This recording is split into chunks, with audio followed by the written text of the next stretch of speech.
Doc, unang tanong, fact or myth, ang calcium score ko sa heart ay 0, so wala akong risk for heart disease? Yan po ay miss dahil hindi po tayo kailangan magkaroon ng calcium sa ugat para magkaroon ng bara. Maraming bara na hindi nakakapitan ng calcium so pwede pa rin magkaroon ng problema kahit ang calcium score ay 0. So siya po ay myth. Doc Timothy, fact or myth, pare-pareho lang ang epekto sa katawan ng calcium, galing man yan sa supplements o sa natural na gatas? Siya ay fact dahil ang calcium pagka na-metabolize na ng katawan at nasa circulation na natin, yung function niya pare-pareho lang. Fact or myth, calcium supplements can cause heart disease?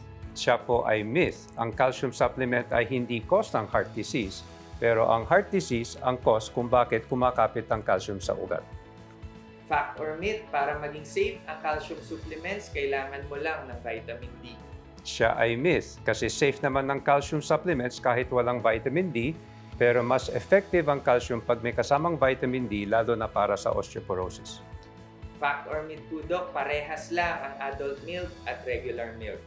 I think magkakaiba sila ng calcium content. Kailangan natin tingnan or suriin yung mga gatas na iniinom natin. May mga label sa likod, makikita natin kung ano yung iba't ibang calcium content. Fact or myth po, Doc, the higher the calcium, the better? Siya po ay myth dahil ang kinakailangan natin na calcium, bawat pasyente, iba-iba. Some people need less, some people need more, and you have to take what is right for you.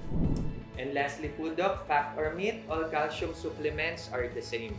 Yan po ay myth dahil ang calcium supplements, iba't iba ang chemical formula, ang absorption ay iba-iba. Pero pag ang calcium ay na-absorb na ng katawan at umiikot na sa katawan, ang function niya pare-pareho na.